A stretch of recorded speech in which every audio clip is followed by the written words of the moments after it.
Hello friends, welcome back சித்தர்பாக் channel நண்பர்களே. இன்றைக்கி இந்த வீடியோவில் ஒரு முக்கியமான ஆன்மீக விஷயத்தை தாங்க பார்க்க போகிறோம். ஸோ ஆன்மீகத்தில் நிறைய விஷயம் அடங்கியிருக்கு. அதில் ஒரு சில விஷயம் நம்ம இப்போ இருக்கக்கூடிய காலகட்டத்தில் அது ஒரு இதுன்னு நினச்சிட்டு கடந்துடுறோம்.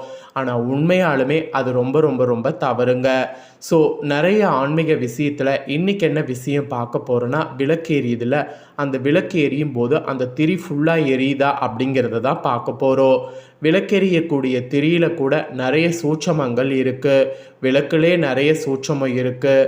நம்மள நிறைய பேர் என்ன நினைக்கிறோன்னா, விளக்கேற்றுறது சாதாரண விஷயம் அப்படின்ட்டு நினைக்கிறோம். ஆனால் உண்மையாலுமே விளக்கேற்றுவதில் நிறைய சூட்சமும் இருக்குது. ஒவ்வொரு விளக்கில் ஒவ்வொரு தெய்வங்கள் குடியிருப்பதாகவும் தகவல்கள் இருக்குது. அதெல்லாம் நம்ம தெரிஞ்சு அதை அறிஞ்சு அதற்கேற்ப நாம் செயல்பட்டால் வீட்டில் நமக்கு மகிழ்ச்சிக்கு பஞ்சம் இருக்காது. இப்போல்லாம் நம்ம ஸ்ட்ரெஸ்ஸு, டென்ஷன் இதெல்லாம் சொல்லுவதற்கு காரணமே வீட்டில் நம்ம சரியாக முறையாக எதையுமே கடைபிடிக்காமல் இருக்கிறதுனால தான். நம்ம சிலது கடைபிடிக்காமல் இருக்கிறதுனால தான் வீட்டில் நம்மளை அறியாமே கெட்ட சக்திகள் உலா வருது. அந்த கெட்ட சக்திகள் உலா வராமல் இருக்கணும்னா நம்ம எல்லா விஷயங்களையுமே கரெக்டாக செய்யணும். அதில் இந்த விளக்கு விஷயத்தில் நம்ம கண்டிப்பாக காம்ப்ரமைஸ் ஆகக்கூடாது. ஸோ விளக்கு விஷயத்தில் ரொம்பவே கவனமாக இருக்க வேண்டும். ஸோ அப்படி என்னடா விளக்கு விஷயம் சொல்லுடா, நாங்களும் தெரிஞ்சுக்கிறோம் அப்படின்ட்டு கண்டிப்பாக நிறைய பேர் கேட்பீங்க. ஸோ விளக்கெரியறதுல விளக்குடைய திரி இருக்குது பார்த்தீங்கன்னு வச்சுக்கோங்களேன், அது எரியும் போது முழுசாக எரியக்கூடாது. அது ஆபத்து என்பது குறிப்பிடப்படுது. ஸோ அதை பற்றிய சுவாரஸ்யமான விஷயம் தான் சொல்ல போகிறேன். அதே போல் வீட்டு பூஜையில் ஒரு விளக்கு மட்டும் ஏற்றணுமா, இல்லை திரியை எப்படி பயன்படுத்த வேண்டும் அப்படிங்கிறதையும் சொல்ல போகிறேன். இந்த வீடியோ ஃபுல்லாக பார்த்திங்கன்னா விளக்கேற்றுவதை பற்றி முழுசாக தெரிந்து கொள்ளலாம். தெரிந்துக்கிறது முக்கியம் இல்லை, இதற்கேற்ப செயல்படுறது தான் ரொம்ப முக்கியம். அதனால் இதற்கேற்ப செயல்படுங்க. வீட்டு பூஜையில் ஒரு விளக்கு மட்டும் ஏற்றலாமா என்பது பலருக்கும் கேள்வியாக இருக்குது. அதாவது சிலர்லாம் காமாட்சி அம்மன் விளக்கை மட்டும் வைத்திருப்பார்கள். அதை மட்டும் ஏற்றலாமா என்பது பலருக்கும் சந்தேகமாக இருக்கும். அதை குறித்து தான் இந்த வீடியோவில் விரிவாக சொல்ல போகிறேன்.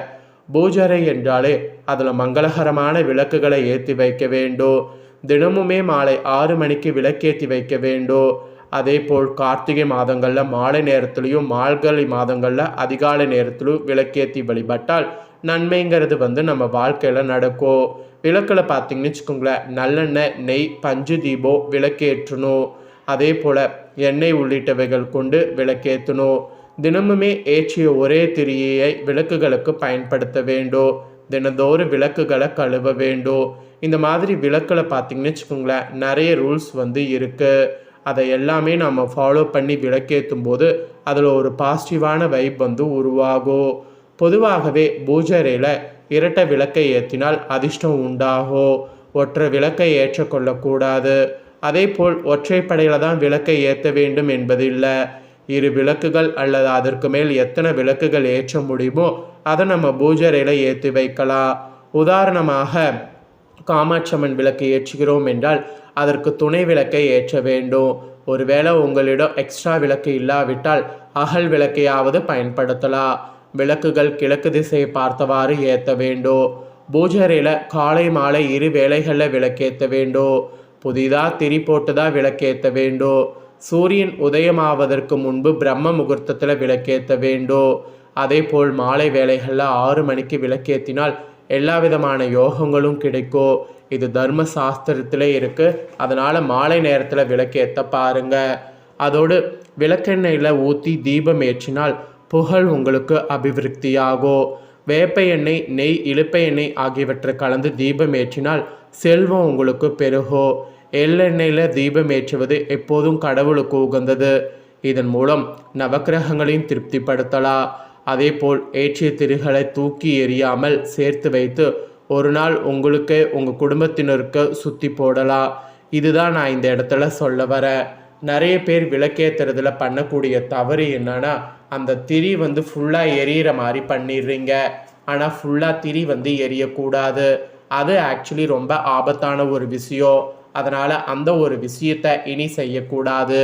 விளக்கேற்றுறீங்கன்னா அந்த விளக்கு கொஞ்ச நேரம் எரியும் போது பார்த்துட்டு அந்த விளக்கை கரெக்டான பதத்தில் குளிர வச்சு அந்த திரியை ஒரு பாக்ஸில் சேகரிங்க.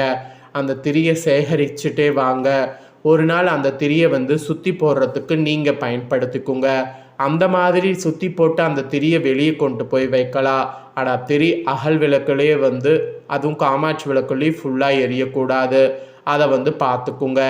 இந்த தவறை செய்யக்கூடாதுங்கிறத தான் இந்த இடத்துல நான் மெயினாக சொல்ல வரேன். அதோடு காமாட்சி அம்மன் விளக்கு நிறைய பேர் வீட்டில் இப்போ இருக்கக்கூடிய காலகட்டத்தில் இல்லை. ஆனால் உண்மையாலுமே காமாட்சி அம்மன் விளக்கு தான் எல்லார் வீடுகள்லையும் இருக்கணும். அப்போல்லாம் கல்யாணம் ஆகி ஒரு பெண் புகுந்த வீட்டுக்கு போகும்போது அந்த பெண் கையில் கொடுத்து விடக்கூடிய முதல் பொருளே காமாட்சி அம்மன் விளக்கு தான். காலங்காலமாக இன்றளவும் அது நடக்குது. நிறைய பேர் அந்த விளக்கை தூக்கிட்டு வந்து வேற ஒரு இடத்துல போட்டு வச்சிடுறீங்க. ஆனால் அப்படி வைக்கக்கூடாது. வீட்டில் லக்ஷ்மி கடாட்சம் நிறைந்திருக்கணும்னா காமாட்சி அம்மன் விளக்கு எரியணும். அதனால் காமாட்சி அம்மன் விளக்கை கொண்டு வந்து பூஜையில் வைத்து விளக்கேற்றி வழிபாடு செய்யுங்க. காமாட்சி அம்மன் விளக்கில் இருக்கக்கூடிய அம்மனுக்கு ஏன் இவ்வளோ சக்தினா, இந்த அம்மன் உலக நன்மைக்காக தவம் செய்யும்போது அனைத்து தெய்வங்களும் இவங்களுக்குள்ளே அடங்கியிருக்காங்க. அந்த ஒரு காரணத்தினால தான் காமாட்சி அம்மன் விளக்குக்கு மட்டும் இவ்வளோ ஒரு பவர் இருப்பதாக கூறப்படுது. மற்ற விளக்குகளுக்கு பவர் இல்லை அப்படிங்கிறது நான் சொல்ல வரல. காமாட்சி அம்மன் விளக்குக்கு இந்த ஒரு பவர் இருக்குது. அதனால் இந்த இதில் தீபம் ஏற்றி வழிபாடு செய்தால் வீட்டில் சகல விதமான நன்மைகளும் ஏற்படும். அதை தான் இந்த இடத்துல சொல்ல வர. அதோடு குத்துவிளக்கு ஏற்றினா கூட நன்மை உண்டாக்கும்.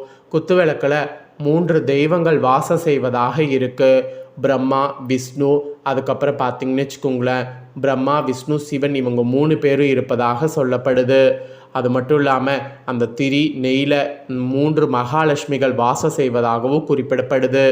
இந்த மாதிரி விளக்கேற்றுவதில் இவ்வளோ விஷயங்கள் வந்து ஒளிந்திருக்கு. விளக்கேற்றும் போது சாதாரணமாக விளக்கேற்றாமல் விளக்கேற்றக்கூடிய அந்த ஒரு குழியில் 1 ரூபா 2 ரூபா அந்த மாதிரி காயின்கள் போட்டு விளக்கேற்றுங்க. அது இன்னும் ரொம்ப விசேஷம். விளக்கேற்றுறதுல இவ்வளோ சூட்சமம் இருக்கா அப்படின்னு கேட்டிங்கன்னா இன்னும் சூட்சமம் நிறையா இருக்குது. அதெல்லாம் சொல்லணுன்னா இன்னும் பேசிக்கிட்டே இருக்கலாம். அதெல்லாம் உங்களுக்கு வேணும்னா கமெண்டில் கேளுங்க. கண்டிப்பாக அடுத்தடுத்து வரக்கூடிய வீடியோவில் உங்களுக்கு ஷேர் பண்ணுறேன். இந்த வீடியோவில் அந்த திரியை ஃபுல்லாக எரிய விடக்கூடாதுங்கிறத மெயினாக நீங்கள் தெரிஞ்சுக்கணுங்கிறதுனால தான் அதை மெயினாக உங்களுக்கு ஷேர் பண்ணேன். விளக்கை ஏற்றுனீங்கன்னா 1 மணி நேரம் 2 மணி நேரம் எரிய வைத்துட்டு அதுக்கப்புறம் அந்த திரியை குளிர வச்சுட்டு அந்த திரியை எடுத்து வேற ஒரு பாக்ஸில் சேகரித்து பின்னாடி நீங்கள் சுற்றி போகிறதுக்கு பயன்படுத்துங்க. முழுசாக விளக்கில் வந்து எரிய விடக்கூடாது. அதை மட்டும் நல்லா ஞாபகம் வச்சுக்கோங்க. ஸோ இந்த வீடியோவில் சொல்லப்பட்ட தாள்கள் நீங்கள் பார்த்தது போல் உங்கள் ஃப்ரெண்ட்ஸ் ஃபேமிலியில் இருக்கவங்க பார்த்து அவங்களும் பயன்பெறணும்னு நினச்சிங்கன்னா வீடியோ லைக் பண்ணி உங்கள் ஃப்ரெண்ட்ஸ் ஃபேமிலிக்கு ஷேர் பண்ணுங்கள்.